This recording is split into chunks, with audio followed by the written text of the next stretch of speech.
Mesdames et messieurs, bonsoir.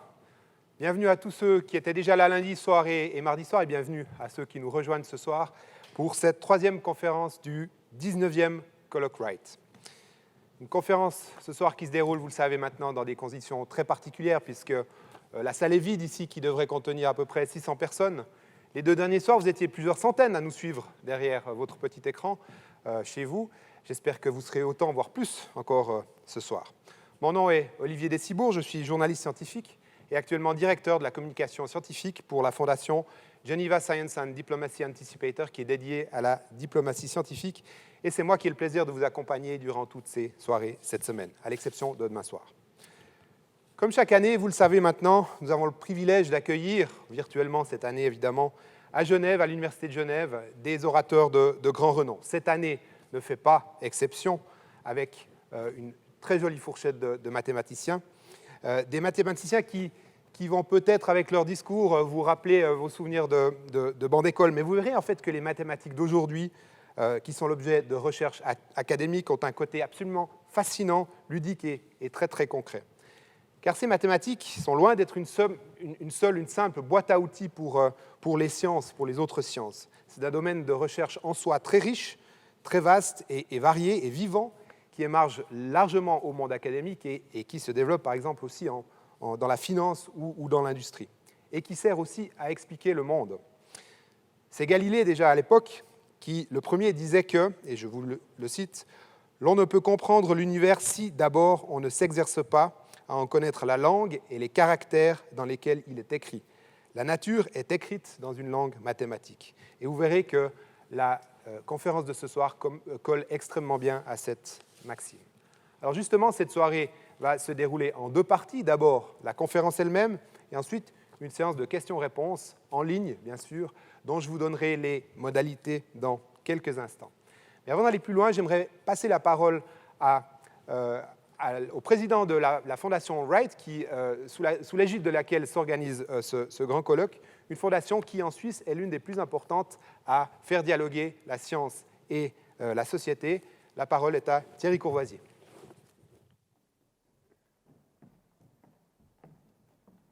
Merci. Madame, Monsieur, bonsoir.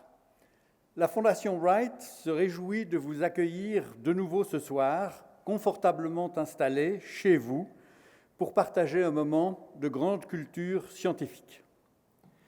Il est fascinant de voir, depuis le début de la semaine, comment la physique et les mathématiques se fertilisent mutuellement, comment notre esprit est apte à comprendre la nature, la physique en particulier, en générant les outils mathématiques nécessaires, et comment cette nature engendre une manière de penser et de développer notre intelligence.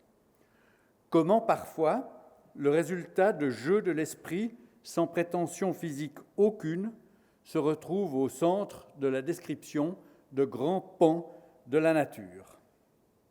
Il est fascinant encore de voir comment des modèles tout simples, loin des complexités physiques, peuvent se révéler subtils et riches d'enseignements. Nous continuons ce soir le long de cette ligne en écoutant Martin Herrer glisser le long des échelles de taille des plus petites dimensions accessibles à la physique aux plus grandes limitées par la taille de l'univers. Je me réjouis avec vous de l'entendre et nous souhaite à tous une soirée vivante et enrichissante. Merci Thierry Courvoisier. On vous l'a dit, on souhaite cette soirée aussi interactive que possible malgré les conditions. Donc vous avez la possibilité de poser des questions aux conférenciers de ce soir en ligne. Alors ceux qui nous suivent sur le site du colloque lui-même, c'est très facile, il y a un petit carré blanc où il vous suffit d'insérer votre question. Et ceux qui nous suivent sur Facebook Live, je vous invite à vous reporter justement sur le site du colloque pour poser votre question. Vous pouvez le faire en français ou en anglais, puisqu'on a la chance de voir cette conférence traduite dans les deux langues.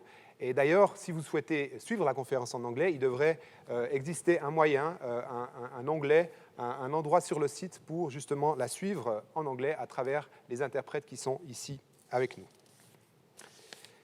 Voilà, maintenant, place à notre conférencier de ce soir, et un conférencier que vous avez peut-être, ou dont vous avez peut-être vu le nom récemment dans les médias, puisqu'il a remporté un nouveau prix scientifique très richement doté de 3 millions de dollars, qui s'appelle le Breakthrough Prize, c'était il y a quelques semaines, qui s'ajoute à d'autres, et le plus connu peut-être est la médaille Fields. Vous savez peut-être que Martin Herrer a remporté la médaille Fields en 2014. La médaille Fields qui est donc le Nobel des maths. Vous savez qu'il n'existe pas de prix Nobel des mathématiques, mais c'est ce que les mathématiciens considèrent comme leur Nobel. Martin Herrer, c'est le plus jeune voix des orateurs de cette semaine, puisqu'il a fait ses études, une grande partie de ses études ici. Et pour le présenter, j'ai le plaisir maintenant d'accueillir quelqu'un qui a aussi enseigné ici à l'Université de Genève et qu'il connaît très très bien, puisque justement c'était le professeur de Martin Herrer. J'invite maintenant Jean-Pierre Ekman, professeur honoraire de mathématiques à l'Université de Genève, à présenter Martin Herrer.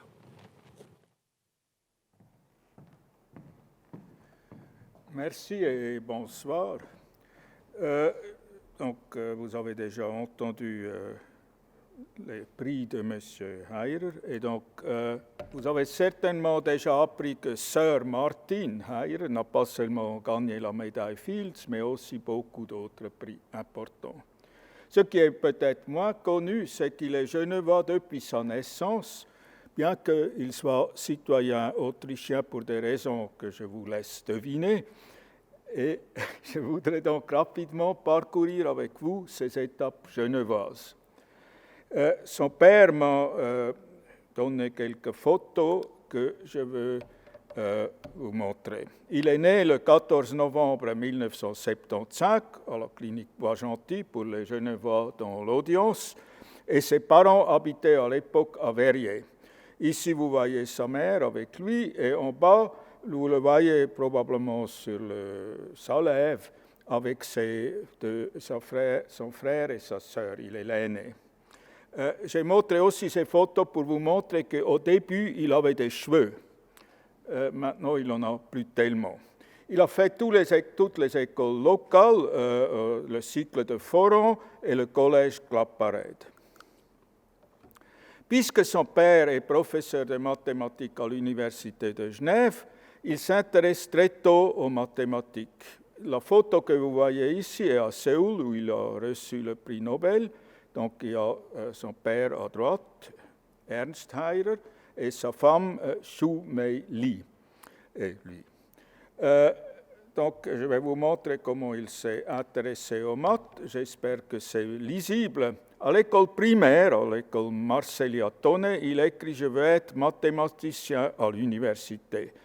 Je veux être mathématicien parce que je m'intéresse beaucoup au sujet. Mon père, qui est professeur, m'a enseigné qu'il y a 3 ans comment dessiner une courbe à partir d'une simple formule. Quelque temps après, à ma demande, il m'a expliqué le fonctionnement du sinus. Il y a enfin environ 6 mois, il m'a appris, je saute un peu, comme depuis ça c'est plutôt pour les mathématiciens, comme depuis quelques jours, je m'intéresse au calcul statistique. Aujourd'hui, à midi, j'ai observé la signification de plusieurs signes se rapportant aux statistiques qui m'étaient jusqu'alors obscures. Donc c'est comme hier expliqué Hugo, que souvent les choses sont obscures en mathématiques. Ceci dit, je souhaite continuer mes études au collège, parce qu'il n'était pas encore au collège à l'époque, et plus tard à l'université. Il y a un autre aspect de Martin Heyer qui est peut-être moins connu, mais on le trouve aussi. Il a participé au Schweizer Jugend forscht, ça s'appelle en français « La science appelle les jeunes ».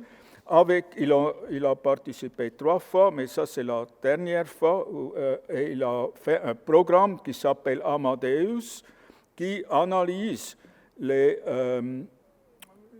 sons.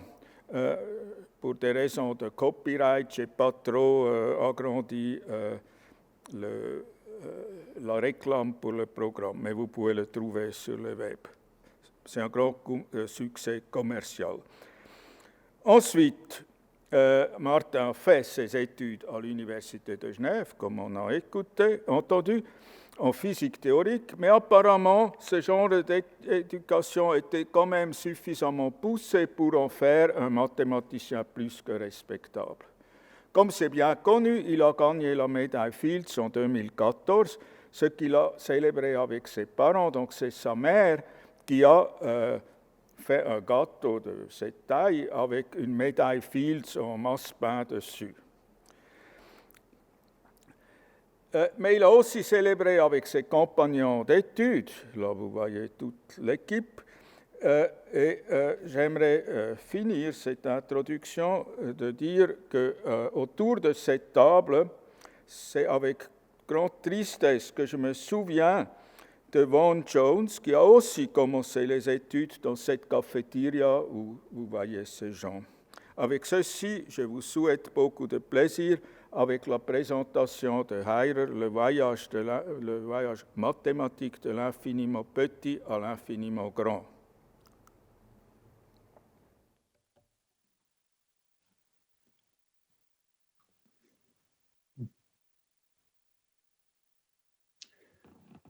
Merci beaucoup. Merci Jean-Pierre pour l'introduction. Et bon, j'aimerais commencer par dire que c'est un grand plaisir d'être presque de retour à Genève ce soir, en tout cas virtuellement. Et j'aimerais commencer aussi par remercier les organisateurs du colloque, en particulier Thierry Courvoisier et Anton Alexeyev pour l'organisation scientifique. Pour la conférence de ce soir, j'aimerais commencer par vous montrer un petit film. Donc, c'est une vidéo qui a été réalisée par un astrophysicien australien qui s'appelle Daniel Obreshkov. Et dans cette vidéo, on part de l'échelle sous-atomique. Donc, ce que vous voyez ici, c'est censé représenter des protons et neutrons à l'intérieur du noyau d'un atome. Et les petits bouts coloriés, c'est censé représenter les quarks. Et maintenant, on zoome. Et toutes les 3 secondes, on multiplie l'échelle par un facteur 10. Donc, vous voyez, maintenant, après quelques secondes, on voit l'atome entier. Donc, ce nuage-là, c'est le nuage d'électrons. Ensuite, quelques secondes plus tard, on arrive à l'échelle des molécules. Donc, ici, on se trouve dans une molécule d'ADN. On voit que cette molécule d'ADN est à l'intérieur d'une cellule. Ici, on voit le noyau de la cellule. On voit que c'est une cellule blanche qu'on voit à l'intérieur d'un capillaire sanguin qui est dans l'œil d'une personne. Ici, on est arrivé maintenant à l'échelle du centimètre, maintenant à l'échelle du mètre. Donc là, on arrive aux échelles habituelles que vous connaissez. Mais on continue à zoomer et on arrive très rapidement à l'échelle d'un pays. Bon, ici, on arrive à l'échelle du kilomètre, mais déjà de la dizaine, de la centaine de kilomètres. Et bientôt, on voit la Terre tout entière, qui fait environ 1 millier de kilomètres, quelques milliers de kilomètres de diamètre. Et là, on voit l'orbite de la Lune. On arrive très vite à la taille des planètes intérieures du système solaire. On voit les autres planètes intérieures. On voit la ceinture d'astéroïdes. Maintenant, les planètes extérieures.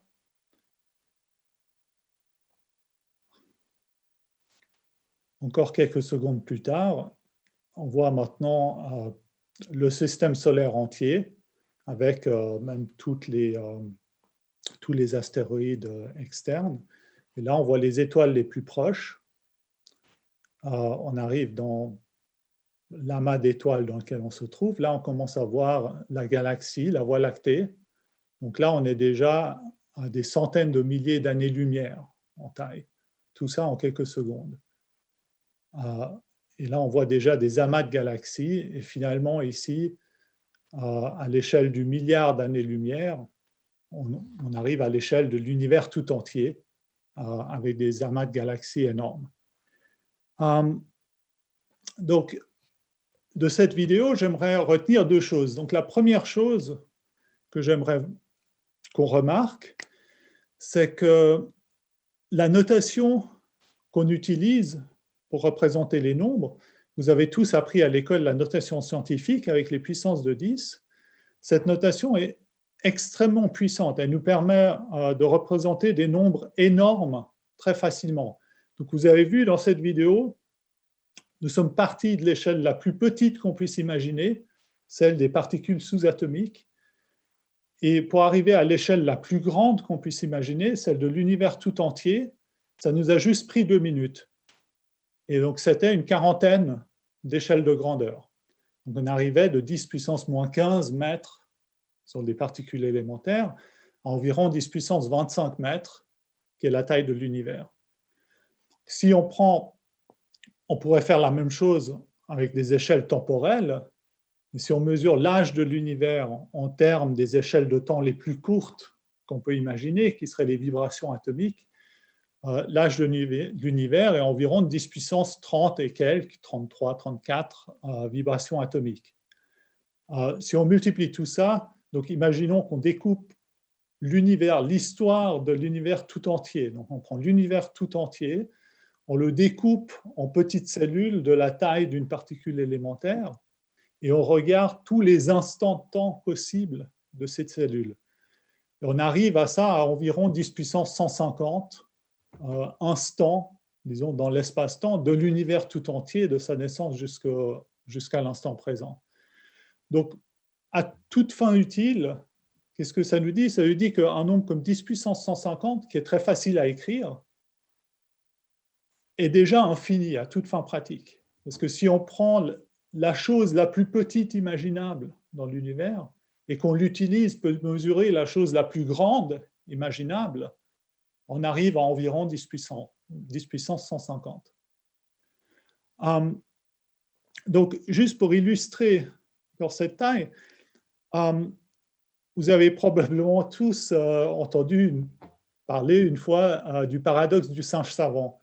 Donc, c'est le paradoxe suivant qui dit que si on prend un singe qui tape de manière aléatoire sur une machine à écrire, si on attend suffisamment longtemps, finalement, il va taper les œuvres complètes de Shakespeare.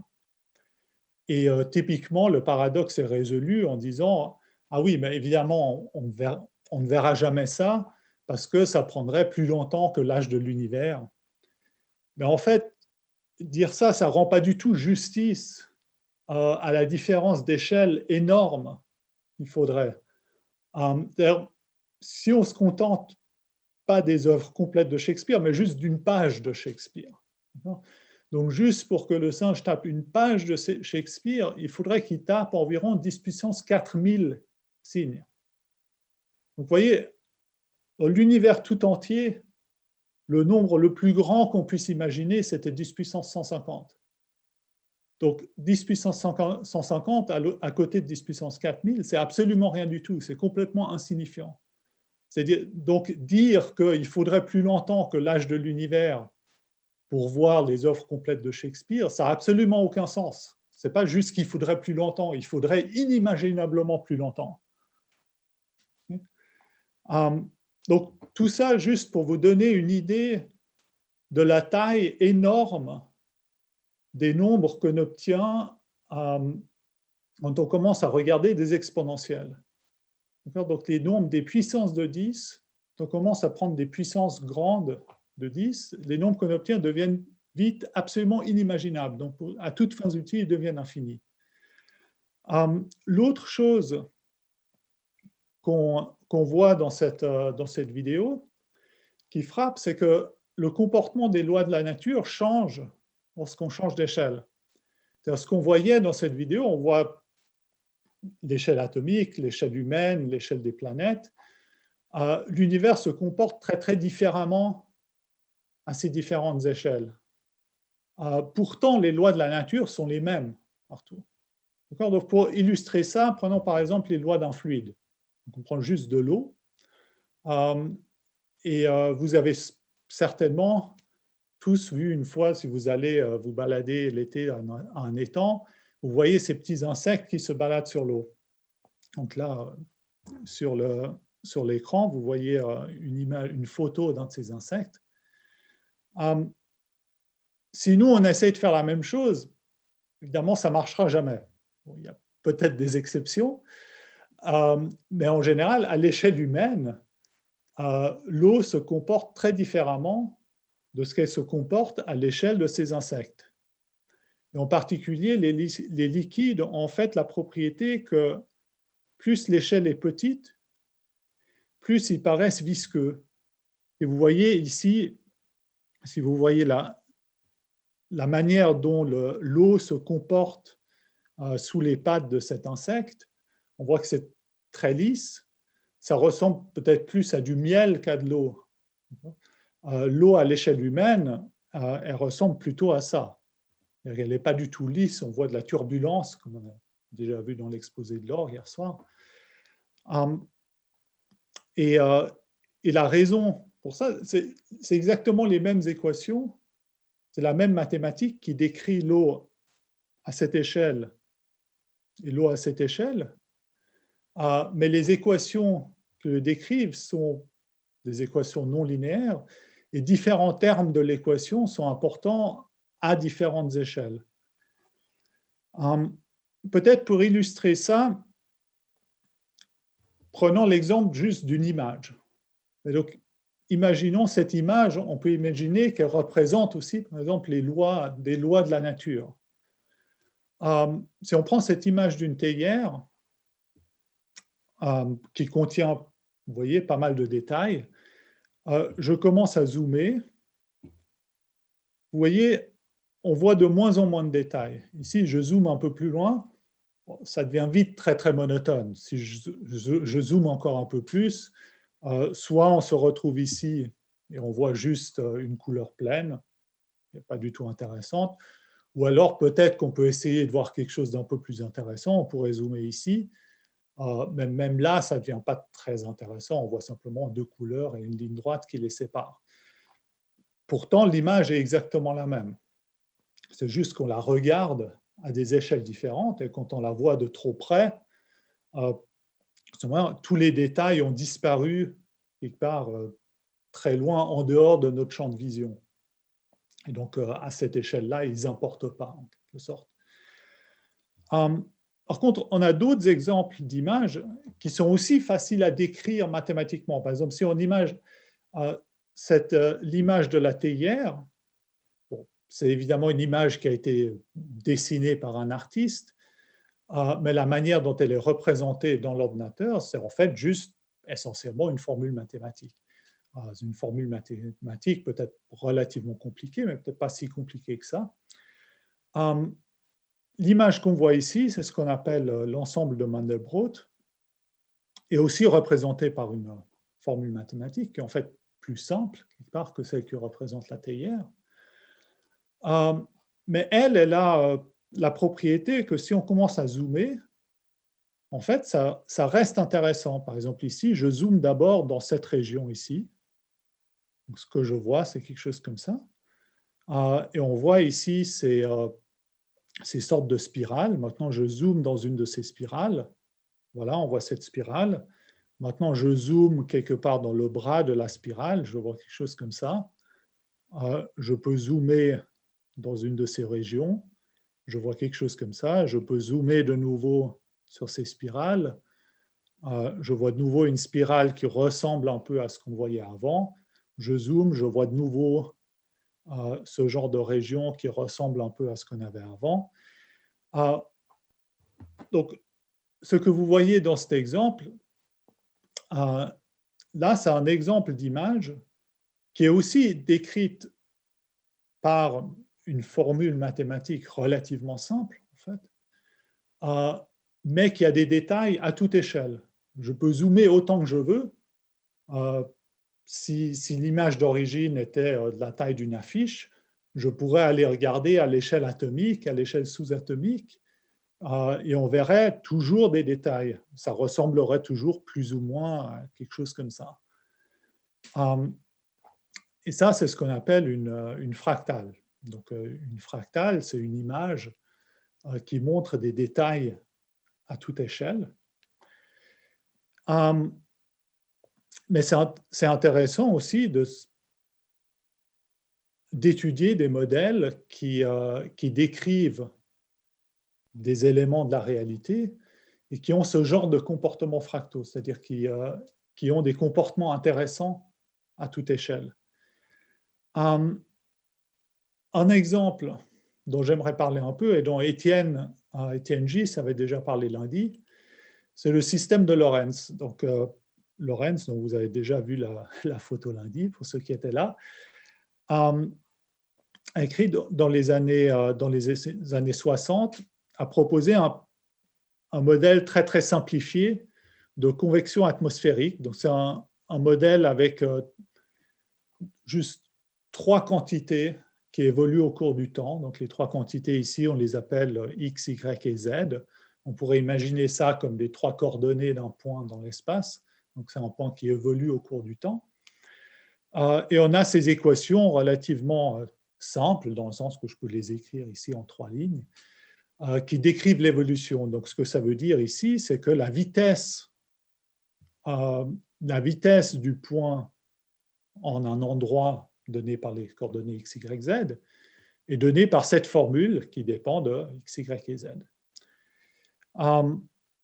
Et lorsqu'on résout ces équations, on obtient quelque chose comme ça. Donc ça, c'est ici, peut-être horizontalement, c'est la coordonnée x, verticalement, c'est la coordonnée z, en fait. Et on imagine qu'on part d'un point quelconque et on résout cette équation. Donc la trajectoire va faire quelque chose comme ça. Et ce qu'on voit dans cette image, c'est 2 ou 3 de ces trajectoires. Et ce qu'Étienne avait déjà expliqué dans son exposé, c'est que ce système de Lorentz est un prototype de système chaotique. C'est-à-dire que c'est essentiellement impossible de prédire le comportement des trajectoires de ce système au-delà de quelques révolutions. Ici, en particulier, si, vous voyez, l'évolution de ce système, c'est essentiellement, on a ces 2 points autour desquels le système a tendance à tourner, et de temps en temps, il passe de l'un à l'autre. Donc, on tourne autour d'un de ces points, ensuite on passe autour de celui-là, on tourne autour de celui-là, ensuite on passe à celui-là, etc. Et une chose qu'on pourrait aimer prédire, c'est dans lequel de ces 2 lobes on va se retrouver après un temps donné, étant donné qu'on est parti d'un certain point au temps 0.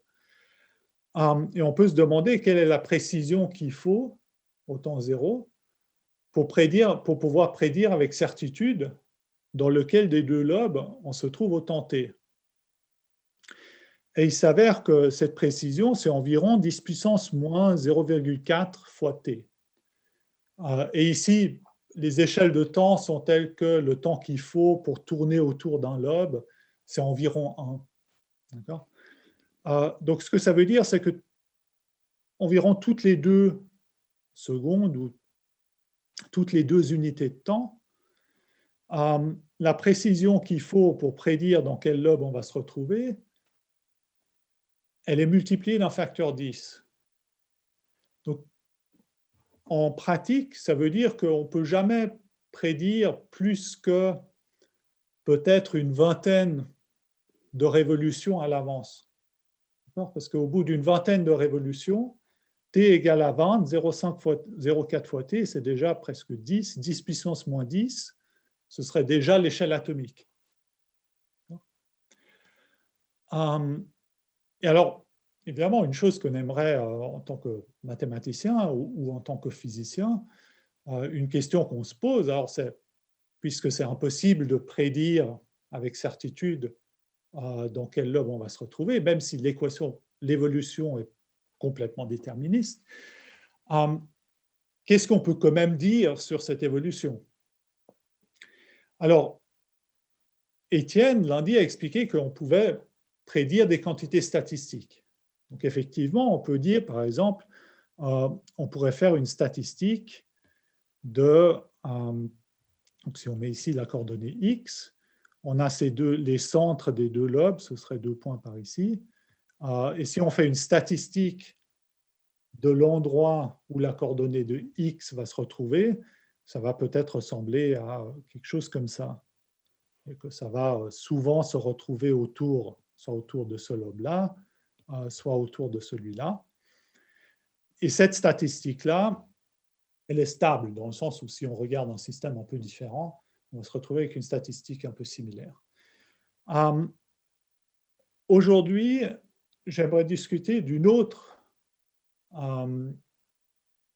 quantité, ou une autre chose qu'on peut également prédire sur le comportement de ce système, au-delà de la statistique d'une des positions, qui est la chose suivante. On peut interpréter, par exemple, une des coordonnées, disons la première coordonnée, comme une vitesse, et dessiner la position correspondante en fonction du temps. D'accord ?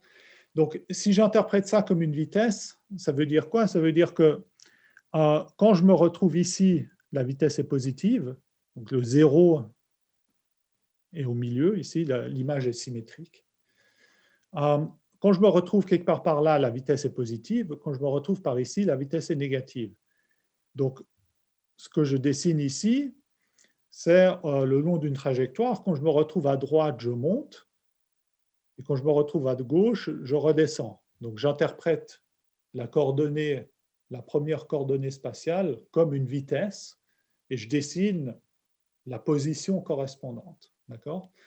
Donc, à chaque fois que la trajectoire se trouve à droite, je vais monter. À chaque fois qu'elle se retrouve à gauche, je vais descendre. Et plus elle est à droite, plus je monte vite. Plus elle est à gauche, plus je descends vite.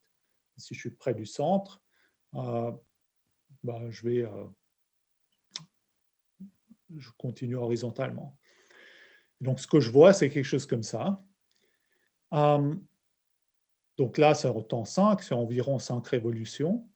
Si je regarde un temps plus long, au temps 50, je vois quelque chose comme ça. Donc, de temps en temps, ça monte pendant un bon bout de temps, ensuite ça redescend, ça remonte, ça redescend, etc. Un temps encore plus long, je vois des montées, des descentes, ça se comporte plus ou moins, ça a l'air de se comporter de manière très aléatoire. Et ici, un temps très long, au bout d'un temps 5000, je vois cette trajectoire très irrégulière, très rugueuse. Alors, j'aimerais pouvoir dire quelque chose sur cette trajectoire, même sans pouvoir... Vous voyez, c'est impossible de prédire avec certitude, même si je connais la condition initiale ici, c'est impossible de prédire avec certitude si je vais monter ici ou si je vais descendre. D'accord ? Mais j'aimerais quand même faire des prédictions sur cette trajectoire. Et ce qu'on voit ici, on a l'impression que ça ressemble à un modèle aléatoire très très simple, qui serait simplement le jeu de pile ou face.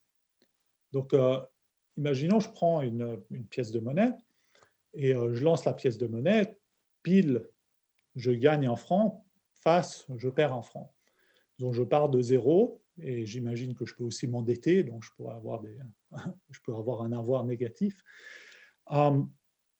Et je dessine le contenu de mon porte-monnaie au cours du temps. Donc au début, je pars à 0. La première fois, j'obtiens pile, donc ça monte de 1. De nouveau pile, je monte encore de 1, face, je descends, etc. Donc je continue à jouer, de temps en temps ça monte, de temps en temps ça descend. Et j'obtiens aussi une trajectoire comme ça, qui a priori ressemble plus ou moins à une sorte de caricature de la trajectoire lisse que j'avais vue avant. Et de nouveau, on peut se poser la question, comment est-ce que ça se comporte après un très grand nombre de parties de pile ou face. Et alors ici, si je fais le même dessin après 3000 parties de pile ou face, ce que je vois, c'est que en fait, ça a l'air de ressembler énormément à ce qu'on voyait avec ce qu'on a extrait du système de Lorentz. Mais bon, maintenant, peut-être que c'est juste un hasard. Peut-être que c'est une coïncidence, c'est-à-dire que peut-être qu'on peut se dire simplement n'importe quelle chose plus ou moins aléatoire va ressembler à ça. Mais en fait, ce dont je vais essayer de vous convaincre maintenant, c'est que ce n'est pas du tout une coïncidence. C'est que ces deux modèles, en fait, à ce type d'échelle, ce n'est pas juste qu'ils se ressemblent, on obtient vraiment, dans un sens mathématique précis, le même modèle à grande échelle. Et alors, ce modèle particulier, il s'appelle le processus de Wiener si on est mathématicien ou le mouvement brownien si on est physicien. Et historiquement, il a été d'abord étudié par Brown. En fait, Brown, c'était un biologiste qui a vécu pendant la première moitié du 19e siècle. Et ce qu'il a fait, c'est qu'il a regardé sous le microscope, il a regardé des particules de pollen en suspension dans de l'eau. Et ce qu'il voyait, c'est que ces particules de pollen bougent de façon très erratique, même si l'eau est complètement au repos. Et donc, on n'a pas, a priori, on ne voit pas d'influence externe sous laquelle les particules bougeraient. Et bon, il y avait une question ouverte pendant assez longtemps qui était d'essayer de comprendre comment ça se fait que ces particules bougent et d'obtenir un bon modèle mathématique pour ça. Et alors, Einstein et Smoluchowski ont développé indépendamment au début du XXe. Donc ça, c'est Einstein, évidemment, vous l'avez tous reconnu. Ça, c'est Smoluchowski, qui enseignait à l'université de Vienne à l'époque. Ils ont développé, au début du XXe siècle, une théorie de ce mouvement brownien qui a en deux parties. Alors, d'une part, du point de vue physique, c'est que la raison pour laquelle on voit ce mouvement brownien, c'est parce que les particules de pollen entrent en collision avec les molécules d'eau. Donc, imaginez-vous que vous avez ces grandes particules de pollen, grandes, disons, à l'échelle des molécules d'eau.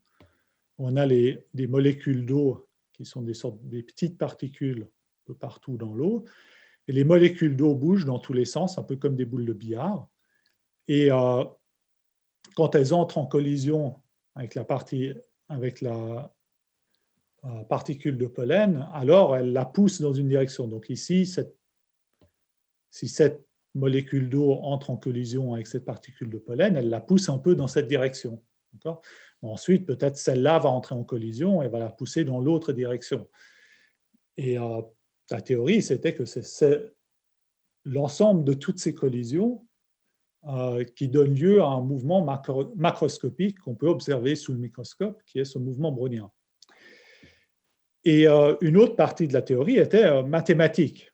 C'est-à-dire, on veut une description de ce mouvement. Alors évidemment, comme c'est aléatoire, on ne peut pas le prédire de manière certaine. La seule chose qu'on peut prédire, c'est des probabilités.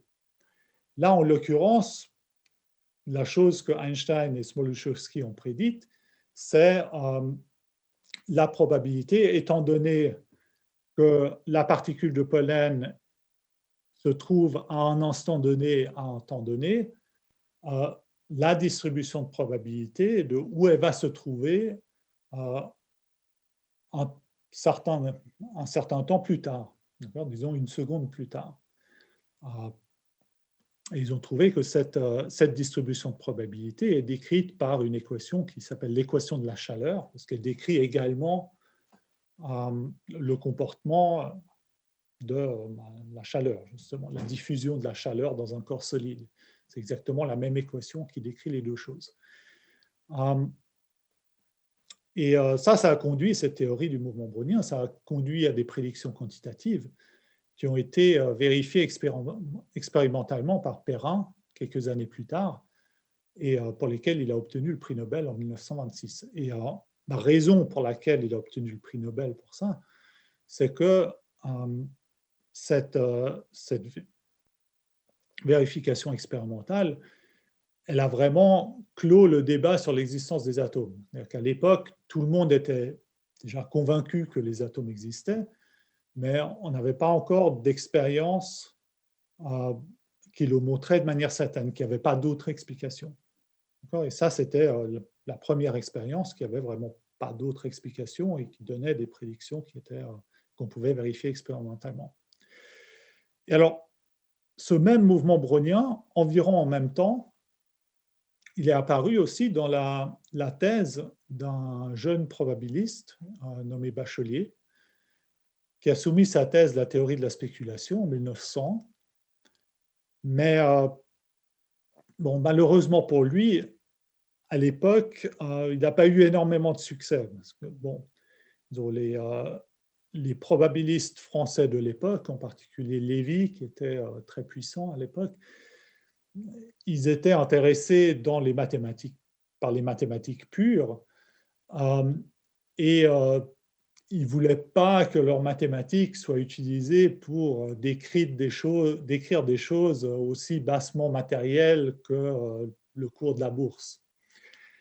Et donc, ils n'ont jamais vraiment soutenu Bachelier. Et donc, il n'a en fait jamais vraiment obtenu de poste à l'université. Le premier poste qu'il a obtenu à l'université, je ne sais plus exactement où c'était, je crois que c'était à Bordeaux peut-être, c'était à l'âge de 57 ans seulement. Et avant ça, il donnait essentiellement des cours privés, je crois qu'il est peut-être enseigné au lycée ou quelque chose comme ça. Et lui, il s'intéressait comme je disais, au cours de la bourse. Et de nouveau, il a décrit un mécanisme pour l'évolution du cours de la bourse dans sa thèse, qui est que, bon, si on imagine l'évolution du prix d'une action, disons, je ne sais pas, l'action de Google, qu'est-ce qui fait évoluer le prix? C'est les gens qui achètent et qui vendent cette action. Donc, chaque fois que quelqu'un achète l'action, ça fait monter un peu le prix. Chaque fois que quelqu'un la vend, ça fait baisser un peu le prix. Quand vous ou moi achetons ou vendons une de ces actions, ce serait pour un petit montant typiquement. Et donc, ça ne va quasiment pas affecter le prix de l'action. Donc, c'est un peu comme la collision d'une molécule sur la particule de pollen ne va quasiment pas affecter sa position, mais il y a des milliards de molécules qui entrent en collision avec le pollen et finalement, ça donne une évolution macroscopique. Et c'est la même chose pour le cours de la bourse. On a des centaines de milliers de gens qui achètent et qui vendent des actions. Chacune de ces transactions a un effet essentiellement négligeable sur le cours de la bourse, mais l'effet cumulatif de toutes ces transactions a un effet qu'on peut voir. Et de nouveau, dans sa thèse, il a décrit mathématiquement cette évolution par l'équation de la chaleur. Donc, c'était exactement la même description que celle dans les travaux de Einstein et Smoluchowski. Et ça a posé vraiment les fondements pour la finance moderne, quelque part. Donc, en particulier pour les travaux de Black et Scholes,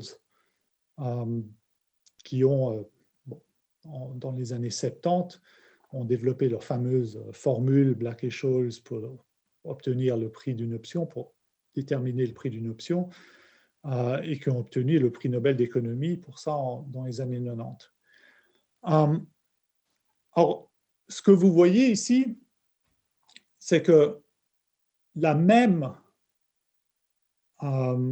théorie mathématique, donc, qui est ici donnée par ces distributions de probabilités données par l'équation de la chaleur, cette même théorie mathématique apparaît dans des contextes complètement différents. Donc, ça apparaît dans le contexte du cours de la bourse, ça apparaît dans le contexte du mouvement brownien. Et dans les deux cas, on voit bien que intuitivement, c'est un peu la même chose. C'est-à-dire que, bon, on a un mécanisme qui fait monter et descendre le cours de la bourse ou qui fait bouger le grain de pollen vers la droite ou vers la gauche. Et le mécanisme en question, c'est qu'il y a beaucoup de petits événements qui arrivent de manière chaotique, indépendante. Chacun de ces petits événements a un effet infinitésimal, mais l'effet cumulé est grand. Et c'était exactement la même chose avec notre jeu pile ou face, où si je fais 3000 parties chaque partie individuelle contribue très peu au prix final, mais ce que je vois, c'est l'effet cumulatif de mes 3000 parties de pile ou face, qui sont, elles, toutes aléatoires et indépendantes. Et dans l'exemple du système de Lorentz, de nouveau, au moins du côté intuitif, on voit que le mécanisme était aussi plus ou moins la même chose, c'est-à-dire qu'on avait cette évolution très chaotique. Avec ces deux lobes, le système allait de manière chaotique du lobe gauche à celui de droite et vice-versa. Et on dessinait cette courbe qui montait quand on était à droite, qui descendait quand on était à gauche. Et donc là, on a un objet mathématique idéalisé, qui est ce mouvement brownien, qui est une courbe continue, aléatoire, et qu'on obtient comme le comportement à très grande échelle de tous ces systèmes que je viens de vous décrire. Donc, ce qu'on voit, c'est que tous ces systèmes à grande échelle sont décrits par exactement le même objet mathématique. Cet objet mathématique, il a un comportement fractal. Vous voyez ici cette courbe aléatoire. Je peux zoomer aussi longtemps que je veux. Elle continue toujours de se comporter de manière intéressante, dans le sens que je ne vois pas juste une ligne droite, ça ne s'écrase pas sur zéro.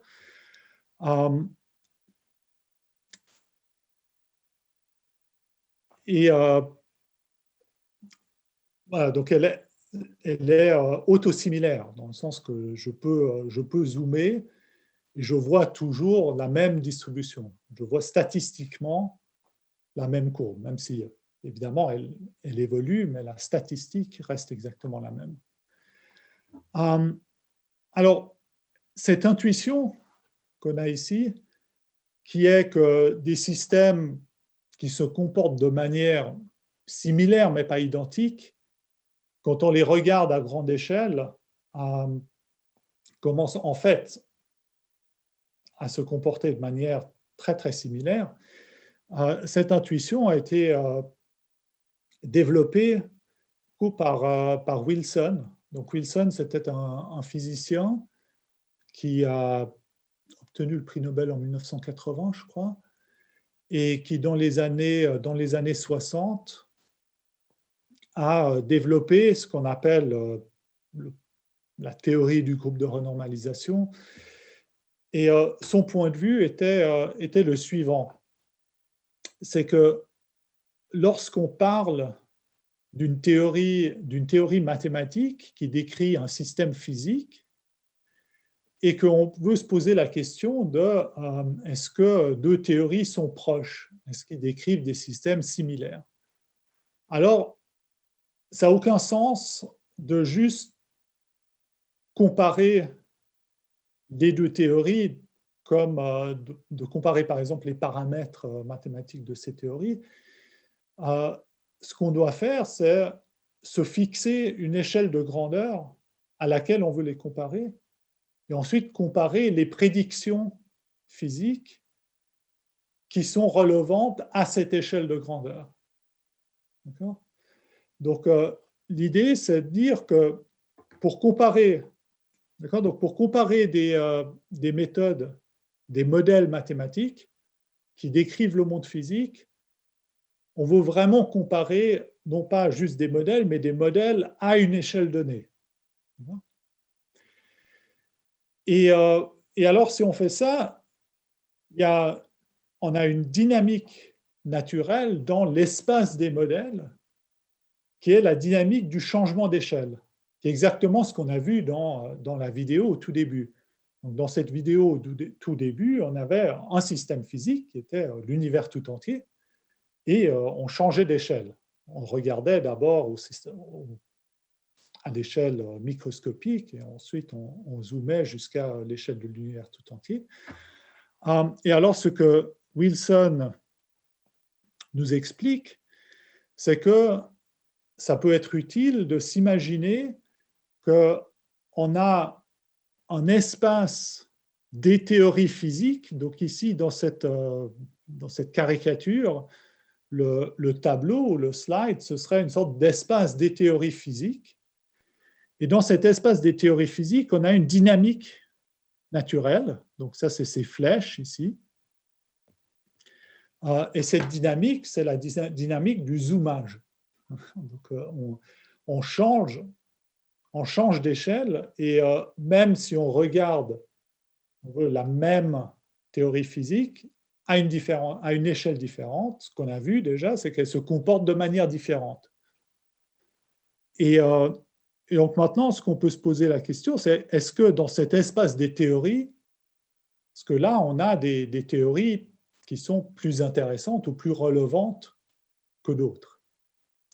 En particulier, des théories qui sont intéressantes, c'est les théories qui sont des points fixes pour cette dynamique. Donc ici, être un point fixe, ça veut dire que c'est une théorie qui ne change pas lorsqu'on change d'échelle. Donc ça, c'était exactement ce qu'on a vu. On a vu l'exemple du mouvement brownien. Donc ça, c'était un de ces points fixes, ce qu'on appelle un point fixe de renormalisation, qui est une théorie où on peut changer d'échelle autant qu'on veut.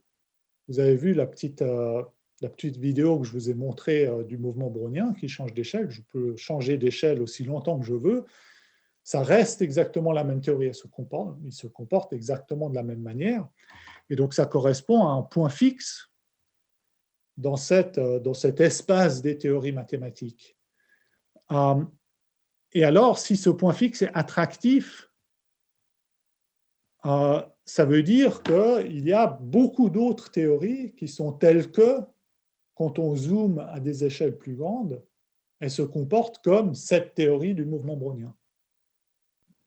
Et donc ça, c'est exactement ce qu'on a vu dans ces différents exemples qui étaient tous, si on écrivait une description, la description mathématique du jeu pile ou face est complètement différente de la description mathématique du système de Lorentz. Mais, donc ça correspondrait à deux points différents dans cet espace des théories, mais quand on commence à zoomer à grande échelle, quand on regarde les buts observables, les deux théories commencent à avoir exactement le même comportement. Et donc, elles convergent vers le même point fixe qui est ce mouvement brownien. Donc ça, c'est peut-être d'une certaine manière, ça va un peu dans la direction de donner une des explications possibles, et il y en a beaucoup d'autres, et c'est une grande discussion, à l'essai, donc le fameux essai de Wigner, qui dans les années 60 a écrit un essai sur la déraisonnable efficacité des mathématiques dans les sciences naturelles, où il se posait la question de comment ça se fait que les mathématiques sont aussi efficaces pour décrire la nature. Et évidemment que ça, c'est une question très profonde qui a été débattue par beaucoup de gens pendant très longtemps. Mais ici, c'est peut-être un petit élément qui apporte un point de vue à cette question. Alors, maintenant, donc, tout ce que je vous ai raconté jusqu'à maintenant, le mouvement brownien, ça date vraiment du début du XXe siècle. Et même la description mathématique est venue un peu plus tard, complète, mais c'était quand même la première moitié du XXe siècle. Maintenant, j'aimerais vous montrer une histoire un peu similaire, mais qui est très, très récente. Et donc ça, c'est la situation des fluctuations d'interface. Donc, la situation qu'on a, c'est que, imaginez-vous une situation deux-dimensionnelle dans laquelle on a deux régions. Donc ici, on voit ce feu de forêt. On a deux régions, la partie ici qui est brûlée et la partie ici qui n'est pas encore brûlée. Et on a un front qui les sépare. Ici, c'est le front de flamme qui sépare les deux régions. Et ce front de flamme, évidemment, se déplace dans cette direction. Et on voit qu'il a des fluctuations aléatoires. Donc, il est plus ou moins droit. Donc, vous voyez, en moyenne, là, le front de flamme est plus ou moins droit. Mais on voit des fluctuations aléatoires ici, aux alentours, autour de cette ligne droite. Et ce qu'on aimerait, c'est décrire ces fluctuations. Et alors là, on a d'autres systèmes qui se comportent plus ou moins de la même façon. Donc ici, c'est c'est une photo au microscope d'un cristal liquide qui peut se trouver aussi dans deux phases. Une est stable, l'autre est instable. Et la phase stable envahit la phase instable. Et on a cette interface ici entre les deux phases.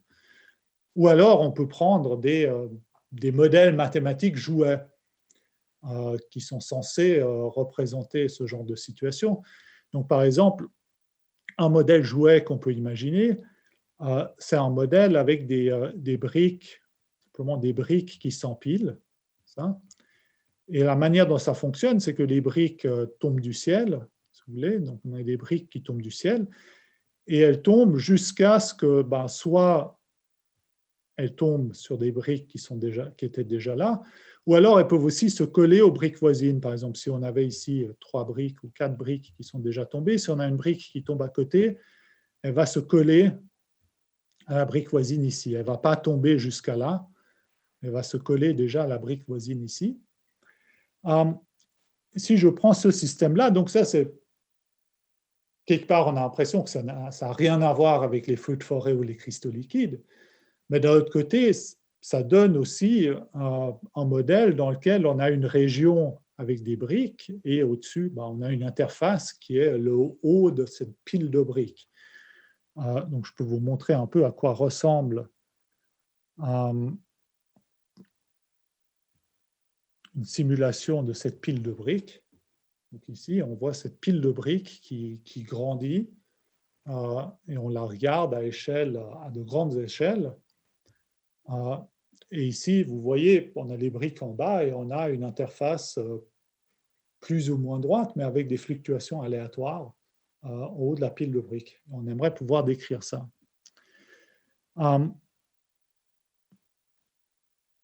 Alors là, dans cette situation, il s'avère qu'on a ce qu'on appelle des classes d'universalité. Donc, on a deux de ces points fixes de renormalisation.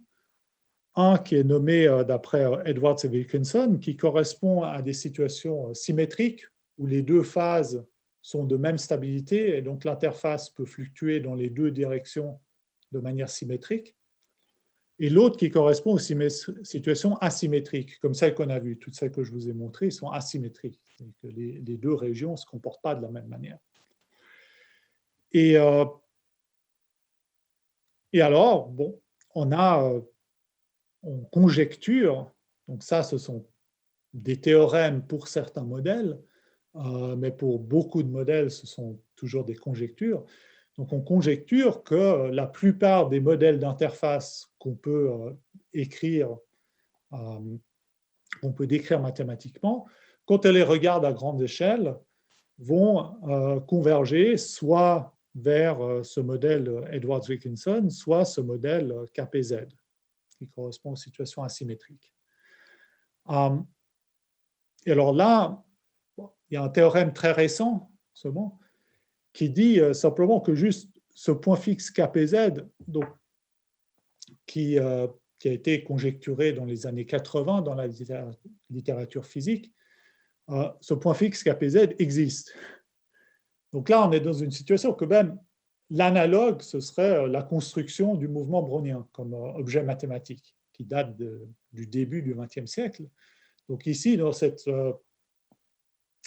situation des fluctuations d'interface, on en est maintenant, ou il y a 3 ans, on en est à ce stade qu'on peut exhiber l'objet mathématique qui correspond, l'objet mathématique idéalisé qui est invariant d'échelle, l'objet fractal limite qu'on obtient pour beaucoup de ces modèles d'interface.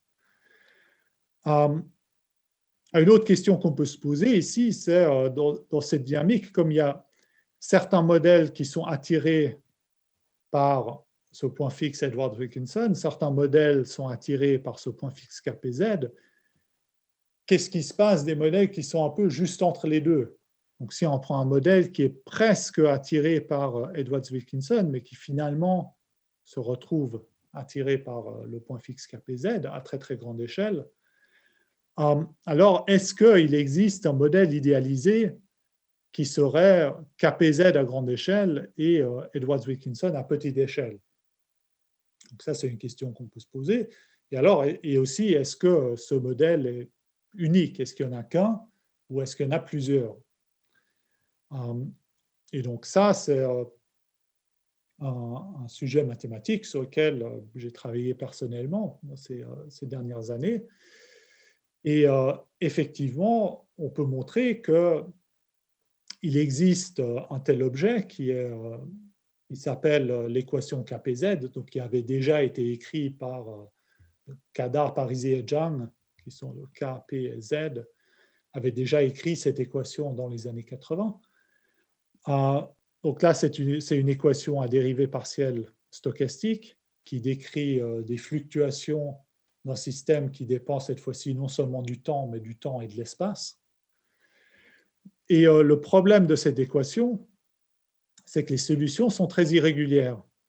En fait, à chaque instant de temps donné, les solutions ressemblent à un mouvement brownien en espace. Et donc, elles sont autosimilaires, mais très irrégulières comme le mouvement brownien. Donc, elles ressemblent à quelque chose comme ça. Et en particulier, elles sont tellement irrégulières que la pente est infinie à chaque point. Donc, on n'a pas de tangente. En quelque sorte, on a une pente infinie à chaque point. Et ça, c'est un problème parce que dans cette équation, dans le membre de droite, ce terme ici, c'est le carré de la pente de la solution. Et donc, si la pente est verticale dans chaque point, c'est qu'elle est infinie. Et donc, le carré de cette pente est infini à chaque point. Et donc, on a une équation qui a pas de sens, en quelque sorte, parce que le membre de droite est toujours infini. Et donc, ce qu'on aimerait, c'est soustraire une sorte de constante infinie pour compenser. Ce n'est pas clair, a priori, ce que ça veut dire. Et donc là, un théorème qu'on a obtenu, ce n'est pas juste un théorème, c'est en fait une série de théorèmes obtenus par plusieurs personnes en collaboration avec pas mal de personnes, c'est qu'on a une notion de solution pour cette équation, et cette notion de solution est stable. De nouveau, elle est stable sous les perturbations. Ce qui est étonnant dans le sens où, comme ici, on a cet infini qu'il faut interpréter de la bonne façon, on a l'impression, a priori, que peut-être plusieurs façons d'interpréter ça pourraient donner plusieurs notions de solutions différentes. Et donc ça, si c'était le cas, ça suggérerait qu'il y a plusieurs modèles qui relient ces deux points fixes en renormalisation. Et ce qu'on montre, c'est que ce n'est pas le cas. C'est qu'on a une notion de solution qui est vraiment très stable, de sorte. Et bon, ça c'est... vous voyez, ici, on arrive déjà à des mathématiques très contemporaines. Et ce serait vraiment le début de toute une autre histoire qui va sous le nom de renormalisation aussi, qui est l'histoire de comment est-ce qu'on interprète des modèles dans lesquels des constantes ont envie de devenir infinies, en quelque sorte. Mais ça, c'est une autre histoire dont je ne vais pas parler aujourd'hui. Et je pense que je vais m'arrêter ici et vous remercier de votre attention. Merci beaucoup. Merci beaucoup, Martin Herré, pour cette passionnante présentation. Comme je vous l'ai dit, vous avez maintenant la possibilité de poser toutes les questions de détail sur ces équations, bien sûr, à Martin Herré, mais aussi d'autres questions sur la personne, et c'est aussi là-dessus que j'aimerais commencer. Vous pouvez les poser en français, en anglais aussi, par l'interface qui se trouve sur le site du colloque, colloque.ch au singulier. Et toutes ces questions seront relayées ici sur scène par Sciola Fiorelli de la section de mathématiques de l'Université de Genève. Et sur scène, j'ai aussi donc le plaisir d'accueillir Jean-Pierre Ekman qui va participer avec nous à cette discussion. J'aimerais commencer autrement ce soir avec vous, Martin, et parler de vous quelque part. On a vu votre rédaction, je ne sais pas comment appeler ça, où vous déclariez comme jeune étudiant que vous vouliez faire des maths, et pourtant vous avez fait de la physique à l'université. Et vous avez même fait un troisième, vous avez 2 diplômes, donc en maths et en physique, et même un troisième en informatique. Et on vous sent naviguer... Non? Je n'ai pas de diplôme d'informatique. Alors, restons aux maths et à la physique. Mais on vous sent constamment balancé entre les deux. Et moi, je me demandais, est-ce que c'est la physique, les observations, le monde physique qui nourrit vos réflexions mathématiques, ou est-ce que c'est vraiment l'objet mathématique qui, appliqué à la physique, vous fait avancer? Quelle est la science ou le domaine qui nourrit le plus l'autre? Bon, je pense que ça, c'est une question qui est personnelle dans le sens que différentes personnes vont la répondre différemment et les réponses sont tout à fait valables. Pour moi, personnellement, ça va plutôt de la direction physique vers les mathématiques, dans le sens que ce qui m'intéresse à l'arrivée, c'est la compréhension des modèles mathématiques. Donc, c'est vraiment les mathématiques qui m'intéressent. Mais la physique, c'est évidemment une source d'inspiration et aussi une source d'intuition sur les mathématiques. Donc, personnellement, j'aime bien le genre de mathématiques que je peux me représenter de manière relativement concrète. Et donc, c'est souvent des mathématiques qui sont quand même en lien avec la physique, quelque part, que ce soit direct ou peut-être un peu plus indirect. Est-ce que dans la physique, tout est source d'inspiration? Vous me parliez, quand on préparait cette soirée, la fameuse tasse de café qui se renverse sur le canapé et dont on peut, comme vous l'avez fait avec d'autres exemples ce soir, prédire un petit peu la diffusion dans le tissu. Donc, est-ce que finalement, vous cherchez des exemples ou de l'inspiration partout? Est-ce que je cherche l'inspiration partout? Je ne sais pas. Oui, j'imagine. Mais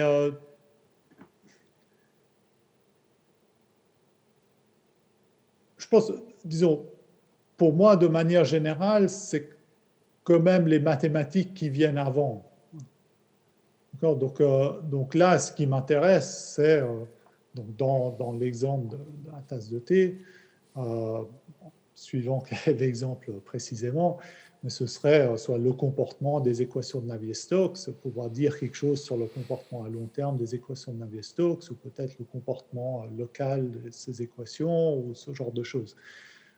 Donc, c'est des questions qui ont un lien avec la réalité, parce que les équations de Navier-Stokes décrivent les fluides, tous les fluides dans la nature, que ce soit l'eau ou l'air.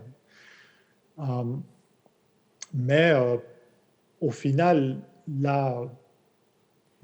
les questions que je me pose, elles ont avant tout une motivation mathématique.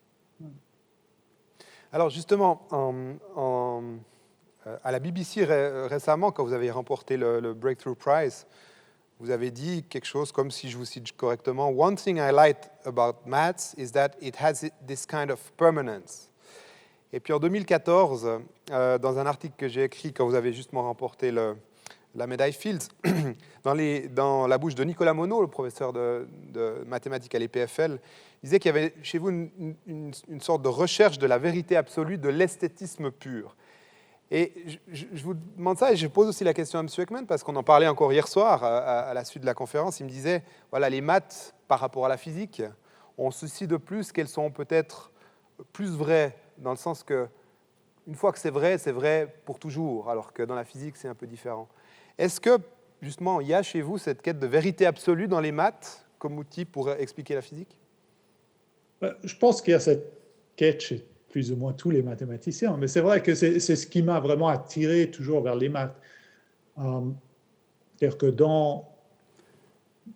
voilà, c'est exactement ce que vous dites, c'est qu'en mathématiques, une fois qu'on a démontré un théorème, évidemment que les théorèmes sont démontrés par des êtres humains et les êtres humains sont faillibles. Donc c'est possible que la démonstration ait une preuve, que la démonstration ait une faute. Mais maintenant, en théorie, on peut en fait maintenant formaliser une démonstration de manière à ce qu'un ordinateur puisse la vérifier pour être certain qu'il n'y a pas d'erreur. Ce qu'on fait d'habitude pas, parce que ce n'est pas encore très pratique, mais en principe, c'est faisable. En général, une fois qu'une preuve est comprise par suffisamment de mathématiciens, on est vraiment certain, on est très très proche, disons, d'une sorte de vérité absolue ou d'une certitude absolue de la validité de la preuve.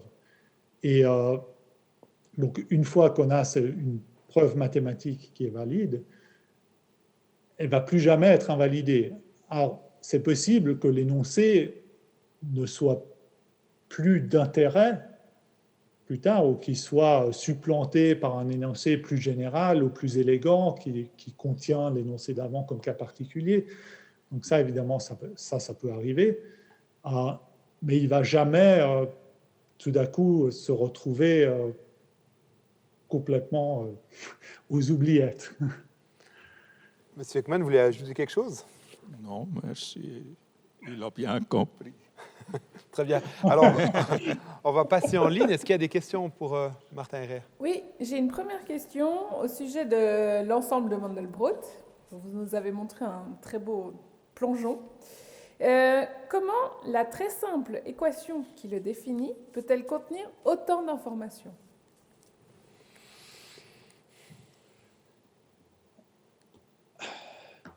Alors, bon, ce qu'on a bien vu quelque part, c'est que l'information... Alors, effectivement, l'équation est très simple. Alors, je peux même vous écrire l'équation. C'est-à-dire que tout ce qu'on fait dans l'ensemble de Mandelbrot, c'est qu'on regarde la formule disons, Zn plus 1 est égal à Zn carré plus une constante, où le Z est un nombre complexe. Et donc là, on a une suite de nombres. On part de 0, et ensuite on met 0 au carré plus une constante, donc on obtient C. Ensuite, on met C au carré plus la constante, etc. À chaque fois, ce qu'on fait, on met le nombre au carré et on ajoute une constante.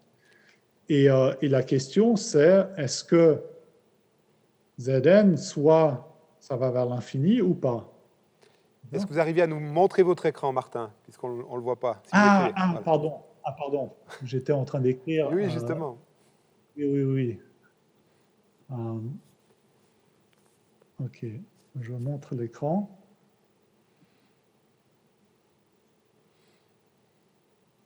Voilà. D'accord. Donc on a cette itération très simple. On va simplement mettre un nombre au carré et rajouter une constante. La seule subtilité, c'est que le nombre ici, c'est un nombre complexe. Et donc, il est représenté non pas par un point sur une ligne, mais un point dans le plan. Et on se pose la question de savoir, est-ce que cette suite de nombres va vers l'infini ou pas? Et alors, ça dépend de la valeur de C. Et la manière, l'ensemble de Mandelbrot, c'est l'ensemble des valeurs C telles que Zn ne va pas vers l'infini. C'est tout ça. Et les couleurs, c'est en fait la partie coloriée, c'est la partie qui est juste à l'extérieur de l'ensemble de Mandelbrot. C'est des points où Zn va vers l'infini. Et la question là, c'est combien d'itérations il faut pour qu'on soit, disons, plus grand que 10. Quelque chose comme ça. On sait qu'une fois qu'on est plus grand que 10, on va vers l'infini. Et donc, on peut juste se demander combien est-ce qu'il faut d'itérations pour qu'on soit plus grand que 10. Et ensuite, on colorie le point en fonction de ce nombre. Donc, ça, c'est la procédure mathématique qui génère cet ensemble de Mandelbrot. Et alors, effectivement, on a vu qu'il a cette structure fractale très compliquée.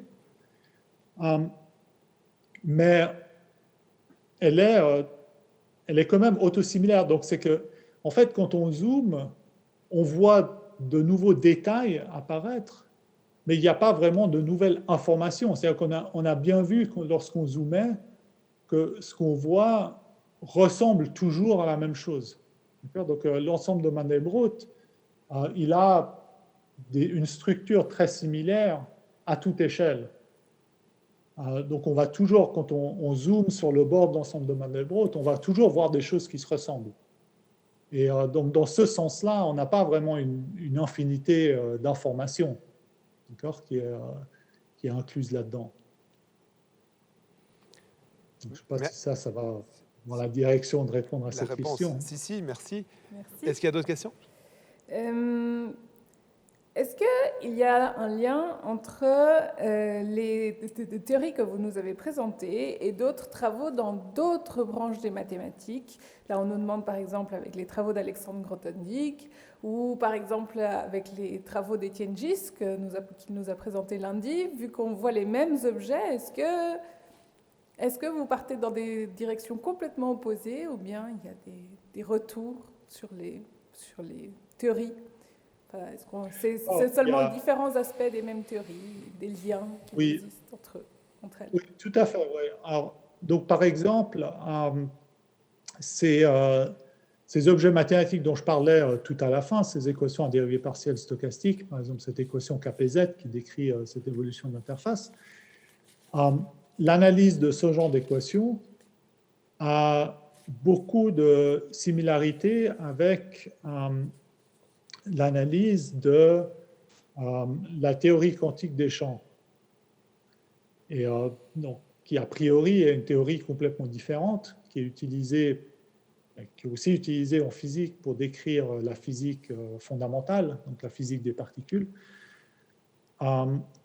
Et donc, quand on essaye de décrire la théorie des champs quantiques, on se heurte à ce même problème qu'on a des infinis qui apparaissent et on a envie de modifier les paramètres du modèle pour mettre certaines constantes à l'infini pour pouvoir créer des sortes d'annulations.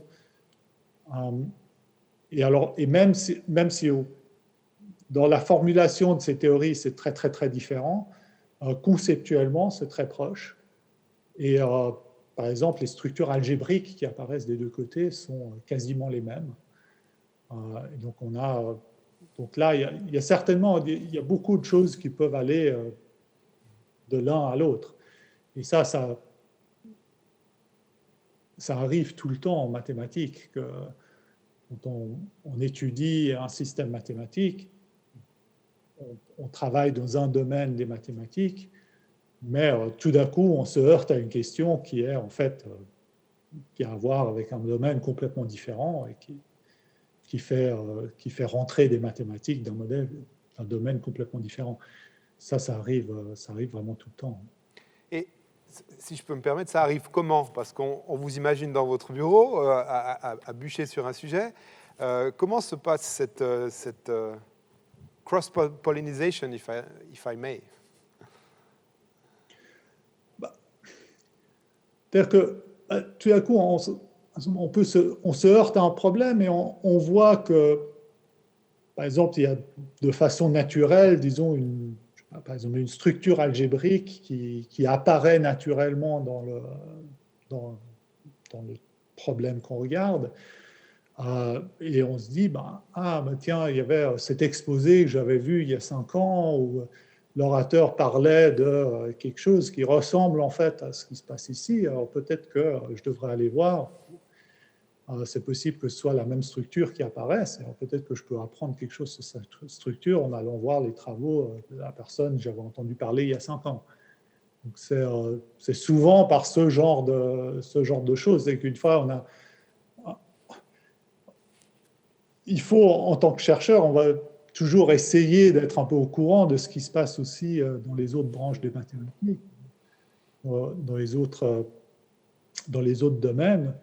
Et comme ça, quand on le voit apparaître, on le reconnaît.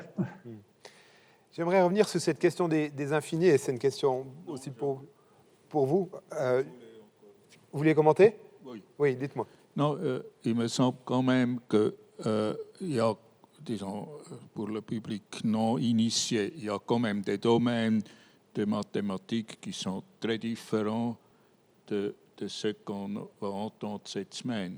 Par exemple, la théorie des nombres, n'est-ce pas? Je n'ai pas encore vu vraiment une connexion, peut-être ça se fait, mais la distribution des nombres premiers n'est pas du stochastique ou très loin. Hein? Il y a eu des essais, donc je voulais simplement ajouter ça. Je reviens sur les infinis. Vous avez parlé à la fin de votre domaine de recherche, qui est celui de la théorie des équations aux dérivées partielles stochastiques fortement non linéaires. Alors, on ne va pas détailler chaque mot, mais pour avoir discuté avec vous de ça un tout petit peu, vous me disiez qu'il n'y a pas de solution classique finalement. Et pire que ça, on peut même des fois se demander sur ce que ça signifie d'être une solution à ces équations.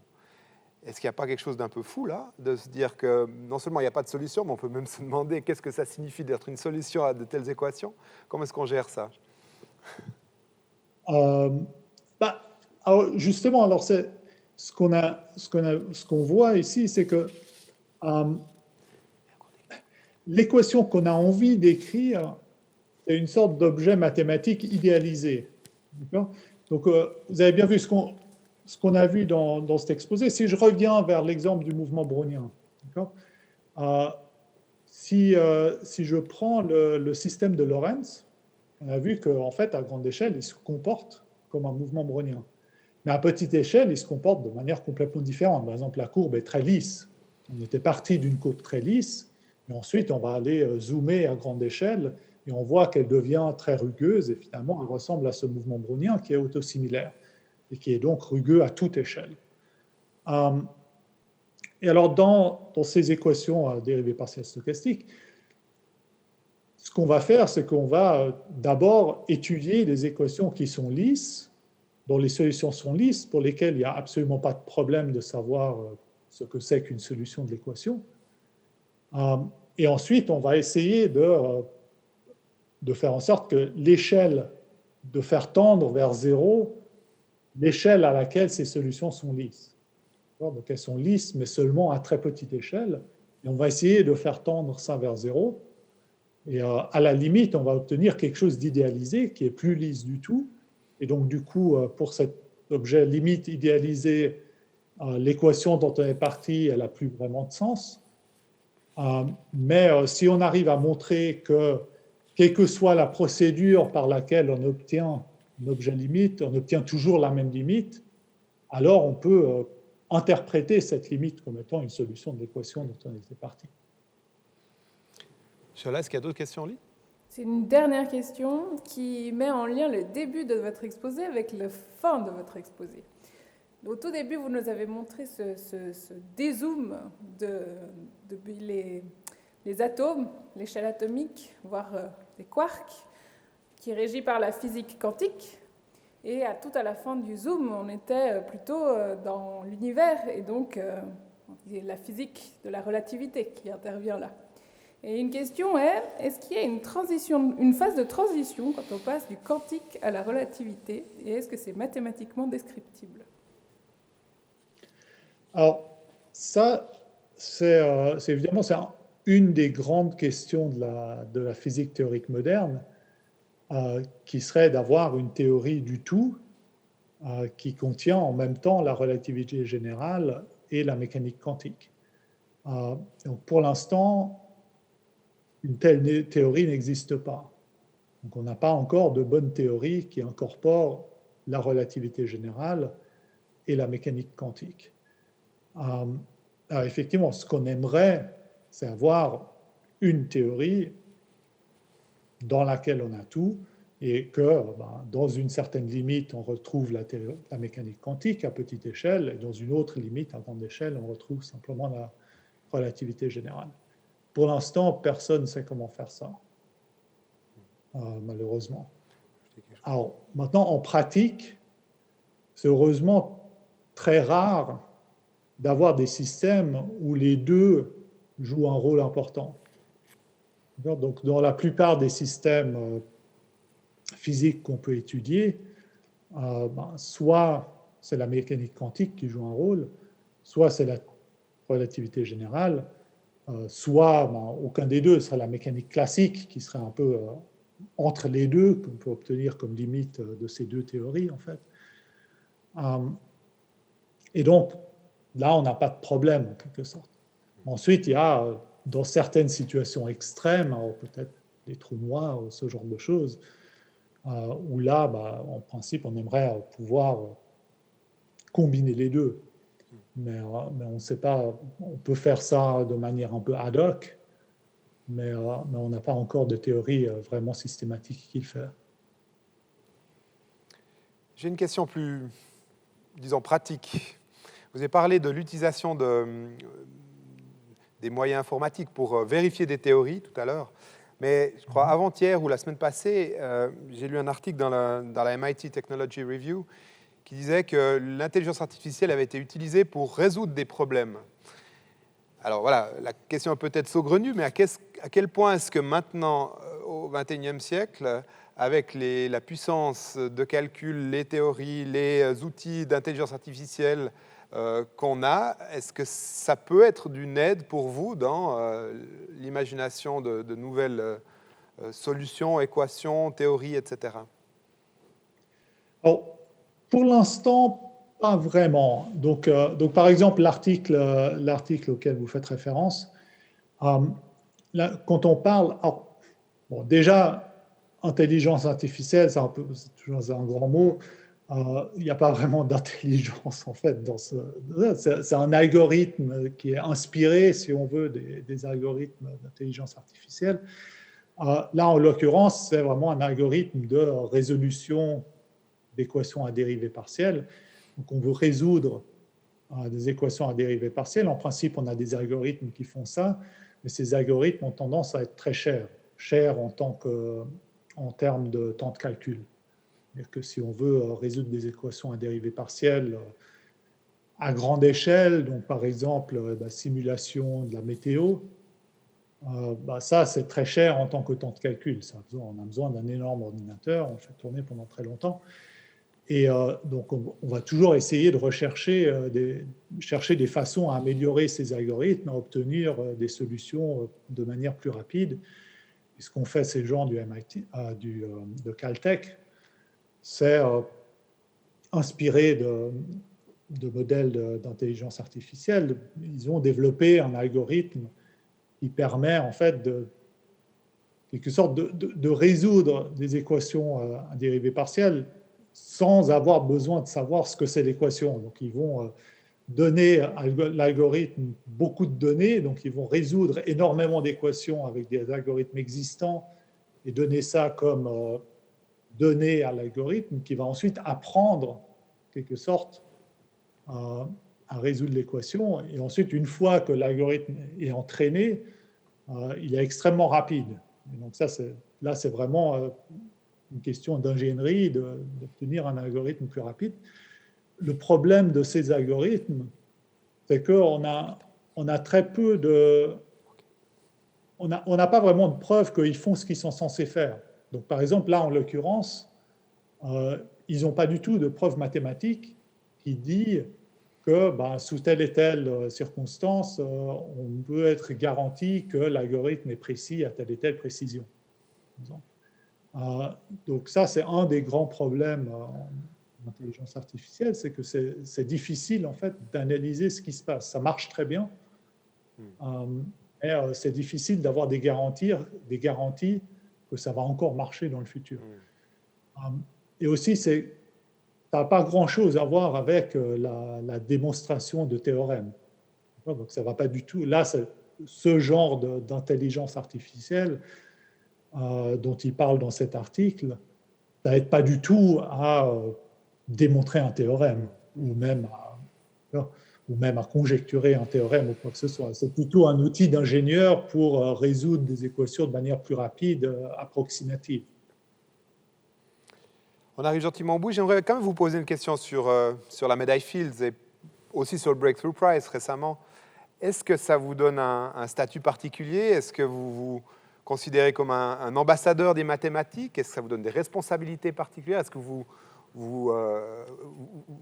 avez l'impression qu'il faut parler des maths? Vous prenez cette responsabilité ou pas du tout?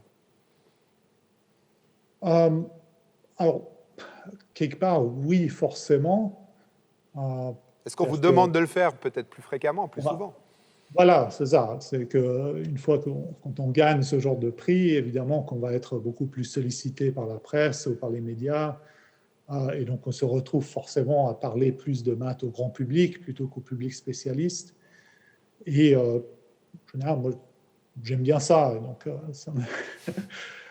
ça ne me gêne pas du tout de jouer un peu ce rôle d'ambassadeur pour les mathématiques. Alors, c'est vrai que ça donne, de ce point de vue, ça donne une certaine responsabilité. Ensuite, dans la communauté mathématique, je ne pense pas que sur le moment, ça donne une sorte de statut spécial, mais ensuite, vous savez, pas vraiment. Enfin, disons, on est un membre de cette communauté comme un autre. Et en termes d'aspiration de la relève, dans la relation avec les autres mathématiciens, ça ne change rien du tout. et en termes d'aspiration de la relève des jeunes générations, peut-être? J'espère. Il y a aussi certains gros problèmes de mathématiques qui sont dotés de beaucoup d'argent pour celui qui arriverait à les résoudre. Est-ce que dans votre communauté, c'est une motivation? Je pense pas que ce soit une motivation directe, parce que si on était motivé par l'argent, on ne ferait pas les maths.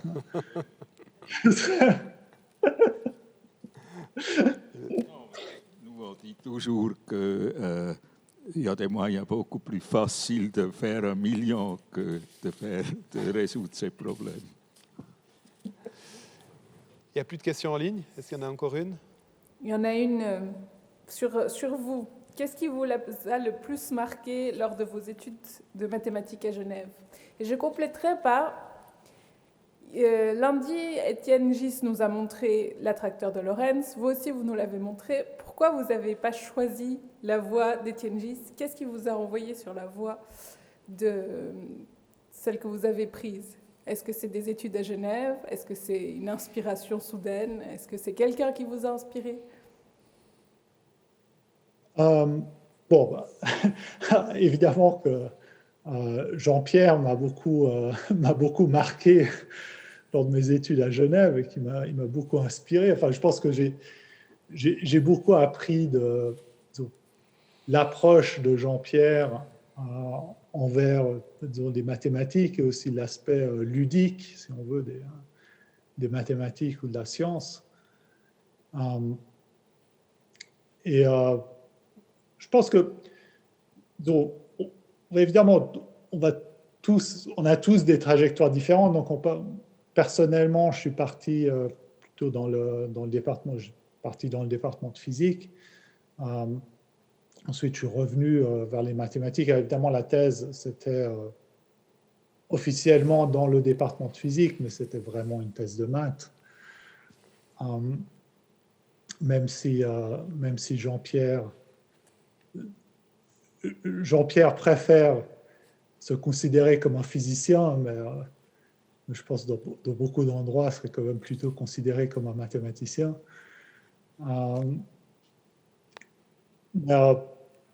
Oui, je pense que ce qui m'a le plus marqué, c'est évidemment le temps que j'ai passé dans le groupe de Jean-Pierre à discuter avec lui et avec ses autres étudiants et ses postdocs. Et je pense que c'est ça qui a vraiment le plus marqué mon point de vue de la science et mon approche des problèmes. Monsieur Ekman, qu'est-ce que vous avez envie de dire aujourd'hui à votre ancien étudiant? Quel message vous avez envie de faire passer? Non, disons, je peux dire pour le public qui ne sait pas que être étudiant chez moi, à l'époque, ça signifiait qu'il fallait venir au café à 9h et à 3h tous les jours, n'est-ce pas? Alors, je ne sais plus si Martin là obéit ou pas. Voilà. Enough. J'ai une dernière question sur la médaille Fields, peut-être, ou plutôt les médailles Fields. Il y a 4 grosses communautés des pays dont on sait qu'ils ont beaucoup de lauréats. Hein. C'est la France, les États-Unis, l'Angleterre et la Russie. Comment est-ce qu'on explique ça? Est-ce qu'il y a des écoles? Est-ce que voilà, il y a des nids de mathématiciens où on sait que voilà, de là va naître, va sortir la prochaine médaille Fields? Comment on explique ça? Alors, je pense oui. Alors il y a des écoles. Il y a ça joue certainement un rôle. Après, bon, les pays en question, c'est aussi, disons, si vous regardez disons, le nombre de mathématiciens dans ces pays est déjà une fraction substantielle du nombre de mathématiciens total de la planète. Donc, quelque part, déjà juste par les nombres, Et les universités dans ces pays ont des très très bonnes réputations et donc souvent les gens vont se retrouver en poste à ces pays. Donc, on arrive à la fin de cette soirée. Si vous avez regardé, j'imagine, les 2 premières soirées.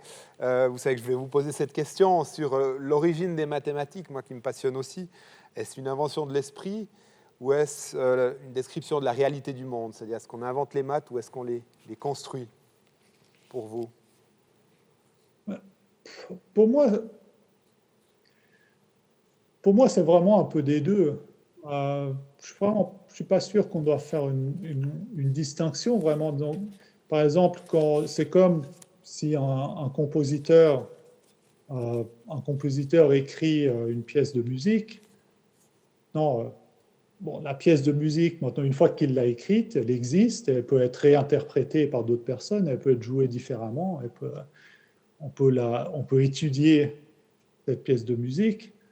Mais d'un autre côté, elle vient quand même de l'esprit de cette personne. Donc, je pense que les objets mathématiques, on crée en quelque sorte les objets mathématiques. Une fois qu'ils sont créés, ils sont là. Et d'autres personnes peuvent les étudier, on peut les regarder en quelque sorte de tous les points de vue, de tous les angles, et les recombiner, etc. Donc, pour moi, quelque part, il n'y a pas vraiment de grande distinction entre les deux. D'accord. Monsieur Ekman, votre vision là-dessus? Non. D'accord, vous laissez le mot de la fin, Martin. Merci beaucoup à vous 2 pour cette discussion. On arrive au terme de cette soirée. Demain, Alain Cohn, avec pour la modération ma collègue Sarah Sermondada de ID News, qui sera là à ma place. En conclusion de cette soirée, il me reste comme d'habitude à vous remercier toutes et tous d'avoir assisté à cette conférence en ligne, à remercier bien sûr la Fondation Wright, Thierry Courvoisier pour organiser ce colloque, l'Université de Genève pour nous accueillir ici en ces lieux, les interprètes qui sont là-haut dans une cabine, qui vous ont parlé en anglais si vous écoutez le canal anglais, et bien sûr toutes les autres personnes qui ont aidé à préparer cette soirée. Donc demain à Lincoln, vendredi la dernière conférence, ça devrait s'afficher derrière moi, de Stanislav Smirnov de l'Université de Genève. Et une dernière chose, il devait y avoir un spectacle son et lumière au Parc des Bastions à cause de la crise sanitaire. Il a été annulé ou plutôt reporté à l'année 2021, l'année prochaine, à des dates qui vous seront qui vous seront indiquées plus tard. Il devait aussi y avoir une exposition qui s'appelle Belmat sur la visualisation des mathématiques, comme les fractales qu'on a vues dans l'exposé de ce soir. Ici, dans ces murs, elle n'a pas été installée ici, elle a été transposée en ligne. Allez voir cette exposition sur le site du colloque, elle est magnifique. Voilà. Je me réjouis même de vous retrouver nombreux vendredi soir pour la dernière conférence. Et d'ici là, portez-vous bien. Bonne soirée à toutes et à tous. Merci.